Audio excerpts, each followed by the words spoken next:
ভিডিওটা দেখেন। জামাত এনসিপি সহ 11 দলীয় জোটের বিক্ষোভ মিছিল চলতেছে ঢাকাতে।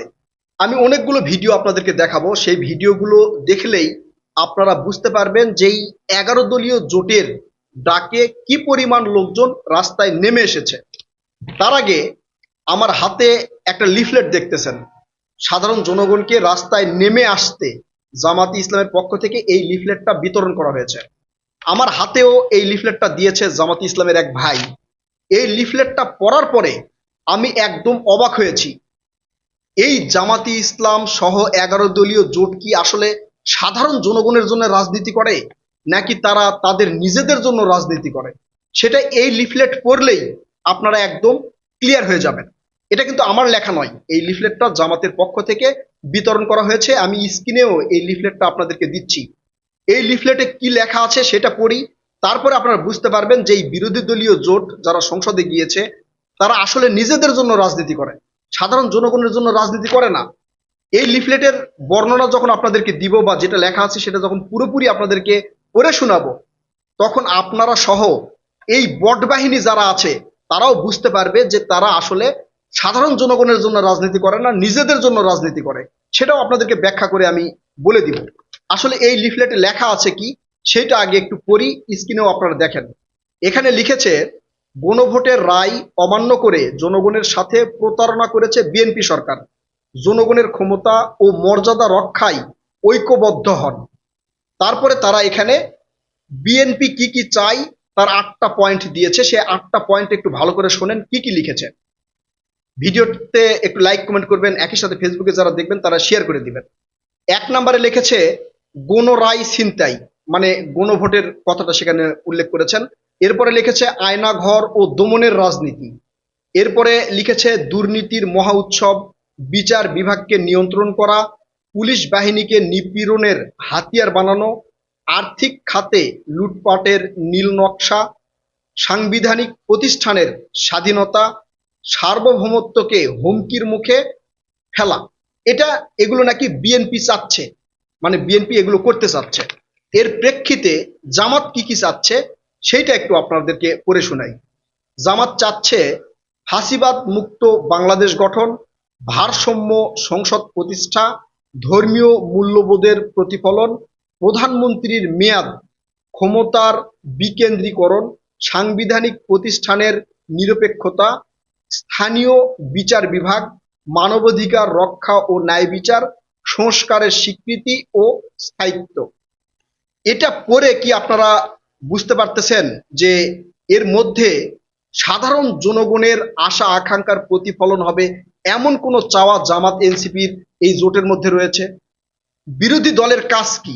আপনারা এটা একটু মানে ক্লিয়ার করে বোঝেন যে বিরোধী দলের কাজ কি। বিরোধী দলের কাজ হচ্ছে দেশে যদি কোনো সংকট হয় সেই সংকট থেকে জনগণকে মানে উতরিয়ে তুলতে, জনগণকে বাঁচাতে, সরকারকে বাধ্য করা, জনগণের পক্ষে কাজ করাতে। বর্তমানে দেশের সংকট কি? বর্তমানে আমরা তেলের পাম্পে গিয়ে দেখতেছি তেল নাই। কৃষকদের মানে জমিতে পানি সেচের জন্য তারা তেল পাচ্ছে না। সারের সংকট, ডিজেলের সংকট, বিদ্যুতের সংকট, এগুলো সিন্ডিকেটের কারণে হচ্ছে, সেটা আপনাদেরকে বলছি। এই সংকটগুলোর মধ্যে একটা কথাও কি এর মধ্যে লেখা আছে? জামাত ইসলাম কি সেখানে লিখেছে যে দেশের যে বর্তমান পরিস্থিতি, তেল নেই, বিদ্যুতের সংকট, গ্যাসের সংকট, অথবা হচ্ছে কৃষকেরা সার পাচ্ছে না, সেই কথা কি এই লিফলেটের মধ্যে লেখা আছে? নাই। একটা এই বর্তমান সংকট নিয়ে একটা কথাও সেখানে লেখা নাই। তারা প্রথমেই এই কথাগুলো তাদের লিফলেটে লেখা উচিত ছিল বলে আমি মনে করি। তারা সরকারকে বাধ্য করা উচিত ছিল যে এই সংকটগুলো দ্রুত নিরসন করতে হবে। এটা তারা করবে না। কেন করবে না? কারণ সরকার যদি এই সংকট মোকাবেলা করতে পারে সঠিকভাবে এবং জনগণকে এই তেল, গ্যাস, সার এগুলো সঠিকভাবে দিতে পারে, বিদ্যুৎ যদি নিরবিচ্ছিন্ন করতে পারে, তাহলে তো বিরোধী দল কথা বলতে পারবে না। এই জন্য বিরোধী দল বর্তমান যে সংকট চলতেছে সেই সংকটে কথা না বলে তারা কি করেছে, জুলাই সনদ, গণরায়, এগুলো নিয়ে কথা বলেছে। গণরায় মানে এই গণভোটের যে রায়, এটা নিয়ে কেন কথা বলেছে জানেন? কারণ গণভোটের রায় যদি বাস্তবায়ন হয় তাহলে সংসদ দ্বিকক্ষ বিশিষ্ট হবে। দ্বিকক্ষ মানে নিম্নকক্ষ এবং উচ্চকক্ষ। নিম্নকক্ষে কিন্তু যে সকল এমপিরা আছে তারাই থাকবে। উচ্চ কক্ষ যদি গঠন করা হয় সেখানে 100 জন এমপি থাকবে। তার মধ্যে যেই পার্সেন্টেজে যেই দল যত ভোট পেয়েছে তারা সেখানে আবার এমপি দিতে পারবে। অর্থাৎ জামাত কিছু এমপি দিতে পারবে, এরপরে এই যে এনসিপি এমপি দিতে পারবে, স্বতন্ত্র তারাও কিছু এমপি দিতে পারবে। এখন এইটা পাওয়ার জন্য তারা বারবার শুধু গণভোট গণভোট গণভোট করে মানে লাফিয়ে বা চিৎকার করে মরতেছে। এই গণভোটের রায় বাস্তবায়ন হলে বর্তমান দেশের যে সংকট আছে এটা কি সমাধান হবে? সমাধান হবে না। কিন্তু লাভ হবে কাদের? এই 11 দলীয় জোটের এদের। তারা কিছু এমপি দিতে পারবে, যেমন সংসদের নারী সংরক্ষিত আসনে কিছু এমপি তারা দিতে পারতেছে, একই সাথে উচ্চ কক্ষে তারা এমপি দিতে পারবে।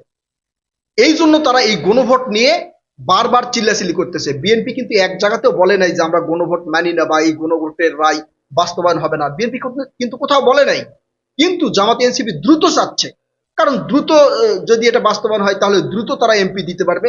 এই জন্য এরা মানুষকে রাস্তায় নামার জন্য এই লিফলেটটা বিতরণ করেছে। কিন্তু এই লিফলেট যারা পড়বে, যারা দেশ সম্পর্কে চিন্তা করে, রাজনীতি সম্পর্কে একটু চিন্তা ভাবনা করে, অথবা যারা এই রাজনীতির বিশ্লেষণগুলো শোনে, তারা একদম ক্লিয়ার হয়ে যাবে যে জামাত এনসিপি 11 দলীয় যে জোটটা রয়েছে এরা আসলে নিজেদের জন্য রাজনীতি করে, এরা সাধারণ জনগণের জন্য রাজনীতি করে না। সাধারণ জনগণের জন্য রাজনীতি করলে বর্তমান যে সংকট, এইটা তাদের 1 নম্বরে থাকার কথা ছিল, এই কাগজে 1 নম্বরে থাকার কথা ছিল, সেটা কিন্তু 1 নম্বরে নাই। এখন এই যে জামাত এনসিপি যে এই 11 দলীয় জোট বিক্ষোভ মিছিলের কর্মসূচি দিলেন, গণমিছিল এবং বিক্ষোভ মিছিলের কর্মসূচি দিলেন 15 দিন ধরে, তারা ঢাকা, বাংলাদেশের বিভাগীয় শহর, জেলা পর্যায়ে তারা কি করবেন? গণমিছিল এবং বিক্ষোভ মিছিল করবেন। এর কারণ কি? তাদেরকে এই মানে করতে হবে, এই গণভোটের রায়টা দ্রুত বাস্তবায়ন করতে হবে, জাতীয় যেটা এই যে সনদ আর কি, জুলাই সনদ, সেটাও বাস্তবায়ন করতে হবে। তাহলে জনগণ তাদের কাছ থেকে কি পেল? তারা সংসদে যাওয়ার পর থেকে জনগণের জন্য এই সরকারকে কোন বিষয়ে চাপ দিয়েছে, এই সরকারের কাছ থেকে কোন বিষয়টা আদায় করে নিয়ে এসেছে যেটা জনগণের জন্য কল্যাণকর বা ভালো। আমি যখন এই ভিডিওটা রেকর্ড করতেছি তখন 12টা বাজে, তখন পর্যন্ত এই এনসিপি এবং জামাত জোটের বিক্ষোভ মিছিল শুরু হয় নাই। আপনারা প্রথমে যে এই ভিডিওটা দেখেছেন সেটা আগের ভিডিও। আপনারা অনেকে হয়তো বলবেন যে ওটা আগের ভিডিও। হ্যাঁ, আগের ভিডিও। আগের ভিডিও মানে কিছুদিন আগের ভিডিও, যখন এই ডাকসুর পক্ষ থেকে রাস্তায় নামা হয়েছে তখনকার ভিডিও। সেই ভিডিও আপনারা যদি বিশ্লেষণ করেন তাহলে বুঝতে পারবেন যে এই যে জামাত এনসিপি 11 দলীয় জোট যারা রাস্তায় নেমেছে তাদের ডাকে সাধারণ জনগণ কি পরিমাণ রাস্তায় নামতে পারে। আমি একটা ধারণা করতে পারি যে জামাত এনসিপির বা জামাতের সমর্থক যারা আছে তারা ব্যতীত তাদের ভিতর থেকে অনেকেই রাস্তায় নামবে না, তারা ব্যতীত এদের সাথে আর কেউ রাস্তায় নামবে বলে আমি মনে করছি না। আপনারা কি মনে করছেন? আপনারা আপনাদের মূল্যবান মতামত কমেন্ট করে জানাবেন।